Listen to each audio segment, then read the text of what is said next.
नमस्कार दोस्तों, राधे राधे। प्रेम से बोलिए गणेश भगवान की जय। चतुर्थी के दिन जरूर सुने चौथ माता की कहानी। एक सेठ सेठानी थे, उनके एक बेटा और बहू था। बहू सबको भोजन कराकर फिर स्वयं भोजन करती। एक पड़ोसन ऐसी भी थी जो रोज पूछती कि बहू आज क्या खाया और क्या बनाया। बहू कहती ठंडी बासी खाना खाया। एक दिन उसके पति ने ऐसा सुनकर विचार किया कि आज तो पकवान बनाया जाए, फिर देखे मेरी पत्नी क्या कहती है। उसने तरह तरह के पकवान बनवाए और घर के सभी लोगों ने एक साथ बैठकर भोजन किया। आज ही पड़ोसन ने पूछा तो बहू ने कहा कि मैंने ठंडी बासी रोटी खाई है। सेठ के लड़के ने सोचा हो ना हो कोई बात तो अवश्य है जिससे मेरी पत्नी ने ऐसा कहा। उसने पत्नी से पूछा तुम रोज ठंडा बासी खाना खाया ऐसा क्यों कहती हो, जबकि अपने सबने एक साथ बैठकर कई तरह के पकवान खाए। उसकी पत्नी बोली अपने जो खा रहे हैं वह बाप बूढ़ों की कमाई है, जिसे आप दिन कमा कर लाओगे उस दिन मैं समझूंगी कि ताज़ा भोजन मैं कर रही हूँ। अब एक दिन लड़के की माँ ने कहा मैं एक बड़े शहर में कमाई करने जा रहा हूँ। माँ बोली बेटा अपने पास इतना धन है कि खाया नहीं जा रहा। माँ के मना करने पर भी बेटे ने स्वयं कमाने का दृढ़ निश्चय कर लिया और जाते समय पत्नी से कहा मैं जब तक कमाकर बहुत सा धन लेकर ना आऊँ तुम चूल्हे की आग मत बुझने देना। एक दिन चूल्हे की आग बुझ गई तो वह मन में घबराने लगी, कहीं मेरे पति पर कोई संकट तो नहीं आन पड़ा। जल्दी से पड़ोसन के यहाँ आग लाकर चूल्हे में रख दूं। ऐसा विचार करके पड़ोसन के यहाँ गई। वह पड़ोसन चौथ माता का व्रत पूजन कर रही थी। पड़ोसन ने कहा थोड़ी देर में आकर ले जाना। बहू ने पड़ोसन से पूछा आप यह व्रत क्यों कर रही हैं, इससे क्या मिलता है। पड़ोसन ने कहा चौथ माता की इस व्रत को करने से अन्न लक्ष्मी मिले और अपनी मनोकामना पूरी हो। अब बहू भी चौथ माता का व्रत करने लगी। दीवार पर चौथ माता बनाई। उस दिन घी गुड़ का चूरमा बनाकर रात्रि को चंद्रमा को अर्घ्य देकर भोजन करती।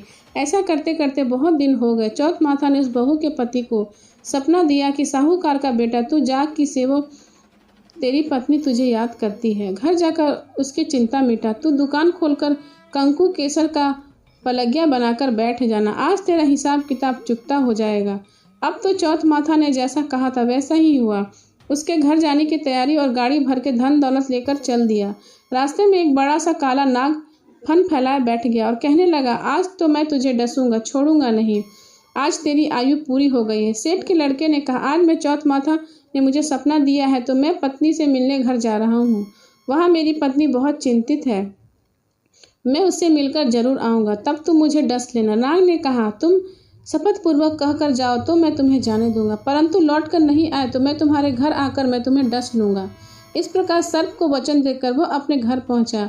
वहां सभी ने हंसी खुशी से मिला और भोजन करने उदास होकर बैठ गया। उसकी पत्नी ने उदास होने का कारण पूछा तो पति ने कहा एक काले नाग ने मुझे डसने को कहा है, यदि मैं उसके पास नहीं जाऊंगा तो वह घर आकर मुझे डस लेगा। पत्नी बहुत चतुर थी, उसने कहा कि आप घबराओ नहीं, लेट जाओ, मैं एक उपाय करती हूँ।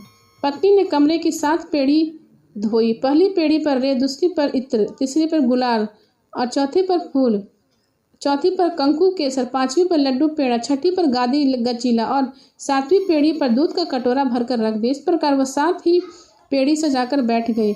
आधी रात होती नाग आकर पेड़ी चढ़ने लगा। पहले पेड़ी पर रेत में लेट गया और कहने लगा सेठ की बहू ने आराम तो बहुत दिया पर वचनों में बंध कर आया हूँ तो डसूंगा अवश्य। इस प्रकार 7 पेड़ियों पर नाग आराम करता हुआ और कहता हुआ डसूंगा जरूर कमरे में जाने ही वाला था कि चौथ माता ने विचार किया कि मैं इसे नहीं बचाऊंगी तो संसार में धर्म कर्म और व्रत पूजन कोई नहीं करेगा और किसी को कोई मानेगा नहीं।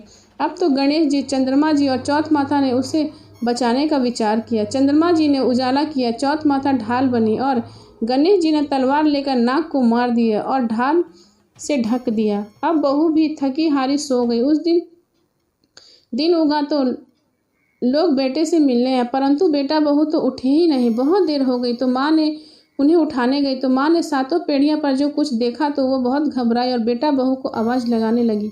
बेटा बहू उठे तो देखा कि एक ढाल तलवार वहाँ पड़ी है और ढाल उठाई तो काला नाग मरा हुआ पड़ा था। बेटा बहू ने सोचा कि आज तो धर्म कर्म ही आड़े आए हैं जो भगवान गणेश जी और चौथ माता ने अपनी रक्षा की है। हे चौथ माता, आपने जैसे सेठ के बेटे बहू की रक्षा की वैसी सबकी करना माता। बोलो चौथ माता की जय।